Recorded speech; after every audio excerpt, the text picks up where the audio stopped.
Sa Good Vibes Ancestral House ni General Aniceto Lacson sa Talisay City, ginakabig nga Malacañang of Negros ang formal na ngaging turnover sa National Museum. Pinaagi sini matagaan sang higayon ng mga pamatanon kag ang madason nga mga henerasyon nga masaksihan pa ini. May report si Romeo Subaldo. Napatungan sang duha ka mga haligi ang malapad nga puwertahan nga himo sa kahoy. Ang mga dingding sa idalom himo sa bricks kag coral stones. Ang ibabaw himo sa hardwood nga tubtub subong nagapabilin pa. Ang mga wood carvings klaro pa sa gihapon, bisan pila na kabagyo ang naglabay, humalin sang ipatukod ini sang 1880. Ang atop ginguba sang bagyo sang 1970s. Nagapalibot ang veranda sa balay. Gikan diri makita ang katahom sa palibot kag ang mga katubuhan. Ini ang ginakabig nga Malacañang sang Negros sadto kag ang first presidential house sa Pilipinas. Ini ang ancestral house ni General Aniceto Lacson sa Barangay Zone 15 sa Talisay City. Si General Lacson nga isa ka katipunero ang nangin presidente sang Cantonal Republic of Negros. Kaupod sila ni General Juan Araneta sang Bago City nga nagpanguna sa pagbato sa mga Spanish colonizers. 126 na katuig ang nagdigad, subong nga adlaw.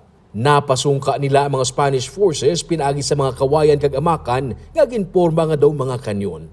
Matapos magsungka ang mga Spanish colonizers, na-elect si General Lacson bilang presidente. For what we have before us is not just a heritage site that is a testament to patriotism and the fervor for our desire for independence.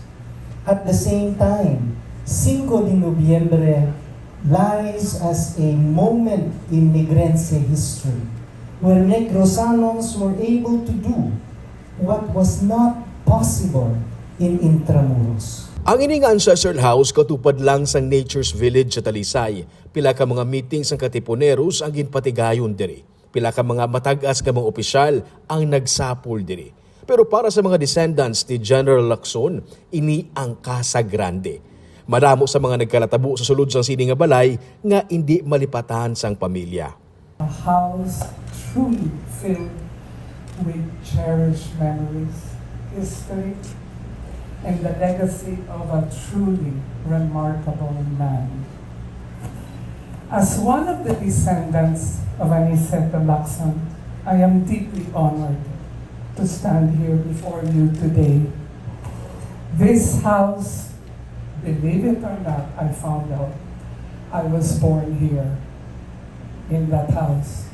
Sa pagsaulog sang ika-126 nga 5 de Nobyembre, nagpirma sang Memorandum of Agreement ang mga descendants ni General Lacson kag officials sang National Museum. Gin-turn over ini sang pamilya sa National Museum para sa full restoration sang ancestral house. Now, at this point today, where I can, on behalf of National Museum, accept the donation of the General Lacson Ancestral House and commit to all of you that we're going to do a proper restoration, that we're going to a full and proper restoration. We're going to do it carefully, meticulously, and as perfectly as we can. We need to do justice to the structure and to all the memories that were so lovingly recounted by our donors earlier.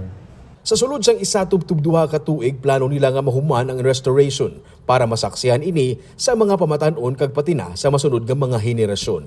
Kaina sa programa, ginkilala man kag ginpasidunggan ang pamilya sang duha pagid ka mga baganihan sang Talisay City nga sanday General Simon Lizares kag Don Julio Diaz nga nangindako man ang papel para maangkon ang kahilwayan sang Negros. Romeo Subaldo para sa Digicast Negros.